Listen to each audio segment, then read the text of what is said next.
Hello दोस्तों। तो दोस्तों ये वीडियो बहुत ही ज़्यादा इंटरेस्टिंग होने वाला है, क्योंकि दोस्तों इस वीडियो में हम दुनिया का सबसे बड़ा सबसे विशाल चर्च सग्राडा फैमिला को एक्सप्लोर करेंगे और उसका सच्चाई बताएंगे। तो चलिए वीडियो को शुरू करते हैं।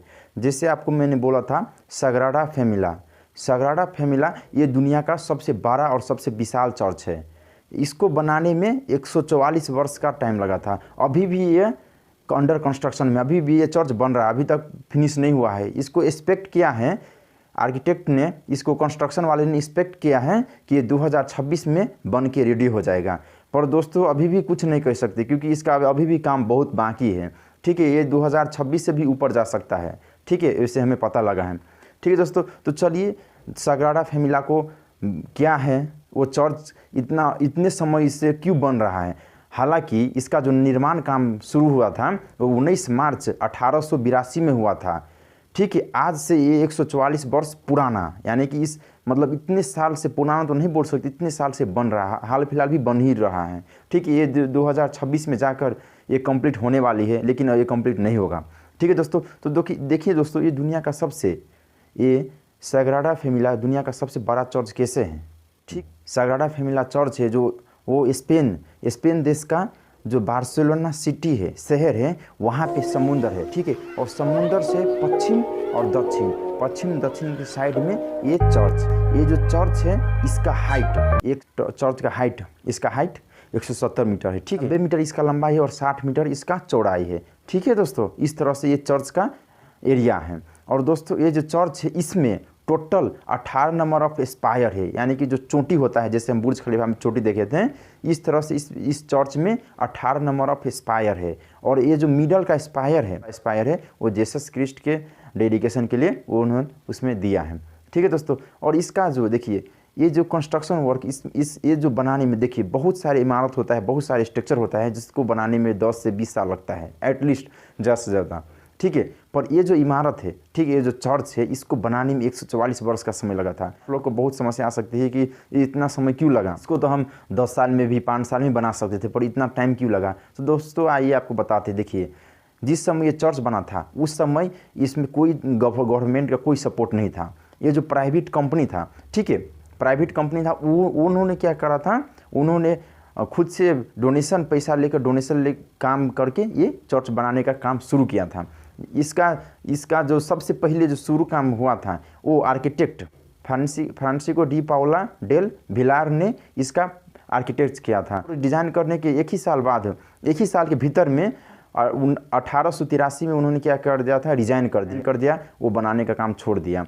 ठीक है, उसके बाद एंट्री होता है किसका, दुनिया का सबसे महान आर्किटेक्ट गौडी एंथनी, जिन्होंने इसका डिज़ाइन काम को एक्सेप्ट किया था। और उन्होंने उसका जो इससे पहले फ्रांसिस्को ने जो डिज़ाइन करा था, उस डिज़ाइन को उन्होंने नेगलेक्ट कर दिया, उसको हटा दिया। और एंथनी गौडी ने अपने वो खुद से नया डिज़ाइन किया। वो एक आर्किटेक्ट था, इसीलिए वो क्या किया, नया डिज़ाइन को डेडिकेशन किया, नया डिज़ाइन को दिखाया।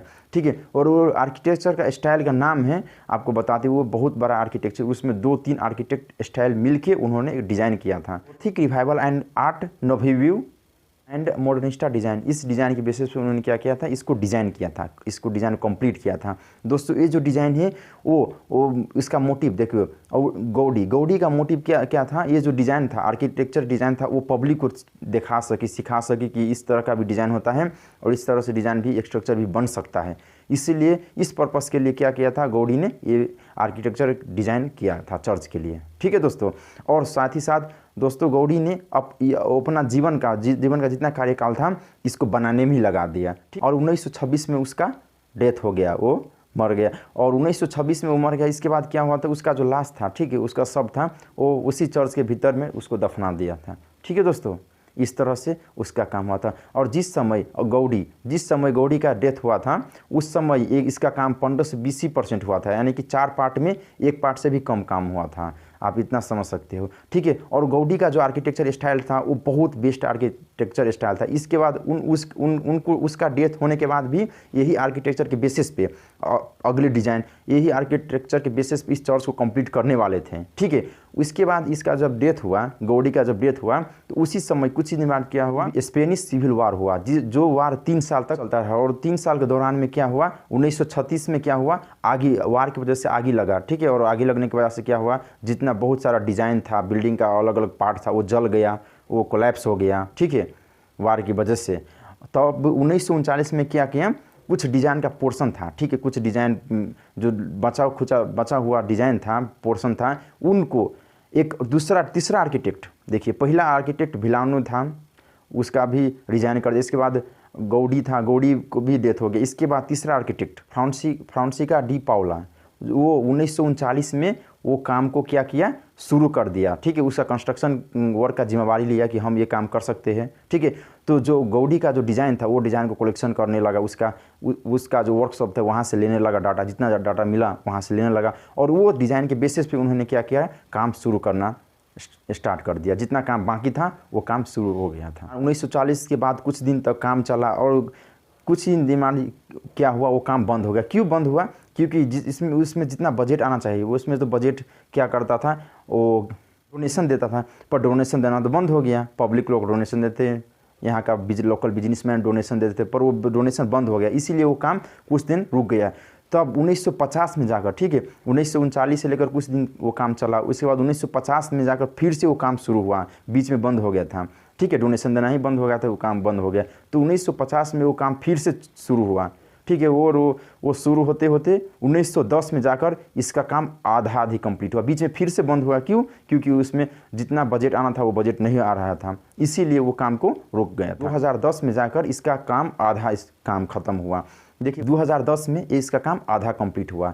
और दोस्तों 2010 के बाद इस एक काम में बहुत ज़्यादा कॉम्प्लेक्स आने लगी, क्योंकि इसका जो स्पायर था वो 8 स्पायर ऑलरेडी बन चुका था, ठीक है। जिस समय गौडी था उसकी दौरान वो स्पायर बन चुका था, पर 10 बनाने का काम बाकी था। वो बहुत ही समस्या आ रही थी, क्योंकि उसका जो डिज़ाइन बिब्लिकल फिगर के रूप में था, इसीलिए वो बहुत समस्या आ रही थी। तो 2010 के बाद वो उस तरह का जो स्पायर था, 10 स्पायर को काम भी शुरू कर दिया बनाने के लिए।